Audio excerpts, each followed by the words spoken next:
السلام علیکم۔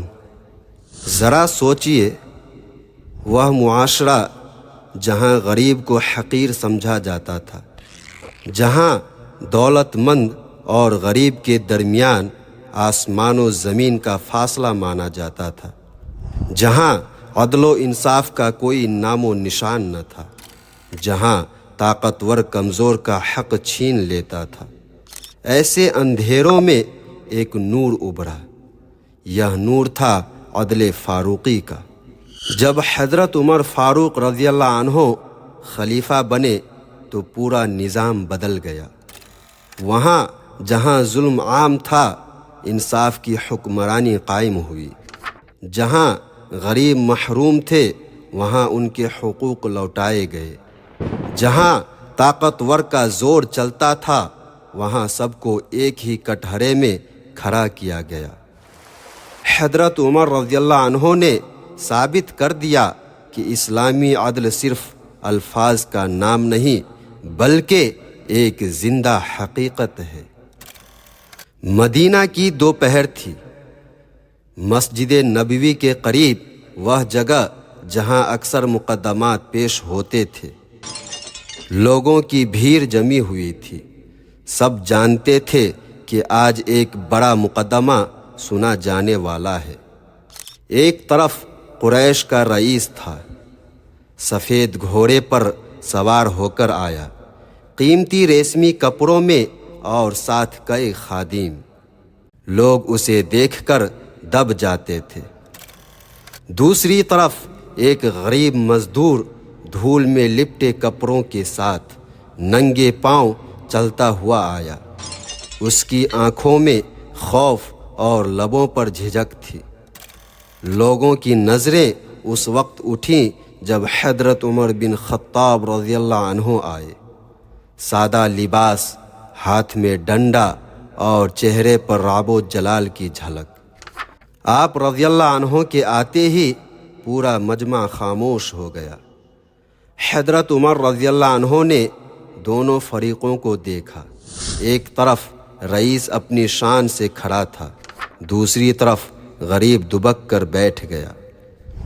حضرت عمر رضی اللہ عنہ نے فرمایا، دونوں کھڑے ہو جاؤ، تم میرے سامنے اللہ کے بندے ہو، یہاں نہ کوئی بڑا ہے نہ کوئی چھوٹا۔ پھر دونوں کو برابر جگہ پر بیٹھایا۔ غریب آدمی نے اپنی بات شروع کرنے کی کوشش کی، لیکن رئیس کی موجودگی سے اس کی آواز کانپ گئی۔ حضرت عمر رضی اللہ عنہ نے یہ کیفیت فوراً محسوس کی۔ آپ رضی اللہ عنہ نے غریب کو دیکھ کر کہا، سیدھی بات کرو، ڈرو مت، یہ اسلام کی عدالت ہے، یہاں کسی کی دولت یا طاقت کام نہیں آتی۔ غریب نے ہمت کی اور اپنی ساری شکایت سنا دی۔ اس کی زبان میں درد تھا، سچائی تھی۔ اب رئیس کی باری آئی۔ وہ غرور سے بولا، امیر المومنین، یہ شخص میرا کچھ نہیں بگاڑ سکتا، اس کی گواہی کا وزن میرے سامنے کیا ہے؟ حضرت عمر رضی اللہ عنہ نے سخت لہجے میں کہا، خبردار، یہاں ہر گواہی کا وزن حق کے برابر ہے۔ اگر یہ سچ پر ہے تو تیرا غرور تجھے نہیں بچا سکتا۔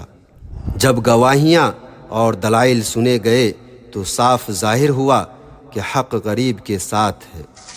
حضرت عمر رضی اللہ عنہ نے قلم اٹھایا اور فیصلہ لکھوایا، یہ مقدمہ غریب آدمی کے حق میں ہے، رئیس کو اس کا حق دینا ہوگا۔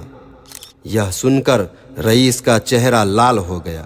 وہ غصے سے بولا، یہ کیسے ہو سکتا ہے؟ میں قریش کا سردار ہوں اور میرا فیصلہ ایک عام آدمی کے حق میں؟ حضرت عمر رضی اللہ عنہ کھڑے ہو گئے۔ آپ رضی اللہ عنہ کی آنکھوں میں بجلی سی کوندی اور آپ رضی اللہ عنہ نے فرمایا، ہاں، اللہ کی قسم، اگر تیرے خلاف میرا اپنا بیٹا بھی ہوتا تو فیصلہ یہی رہتا، کیونکہ اسلام کا عدل و انصاف نہ تیرا حسب دیکھتا ہے نہ مال و دولت، یہ صرف حق دیکھتا ہے۔ رئیس سر جھکا کر خاموش ہو گیا۔ غریب مزدور کی آنکھوں سے آنسو نکل آئے، اس کی لبوں پر بے اختیار کلمات نکلے۔ الحمدللہ، یہ ہے وہ عدل جو ہمیں اسلام نے دیا۔ لوگوں کے ہجوم میں سرگوشیاں ہونے لگی۔ کوئی کہہ رہا تھا ایسا عدل و انصاف تو دنیا نے نہیں دیکھا۔ کوئی کہہ رہا تھا یہی ہے فاروق اعظم رضی اللہ عنہ کا انصاف جو قیامت تک مثال رہے گا۔ یہ تھا عدل فاروقی، وہ عدل و انصاف جس نے عرب کے ریگستان سے نکل کر پوری دنیا کو انصاف کا راستہ دکھایا۔ جہاں بادشاہ اور مزدور ایک ہی صف میں کھڑے ہوتے تھے، یہی وہ عدل و انصاف تھا جس نے اسلام کی بنیاد کو مضبوط کیا۔ سبسکرائب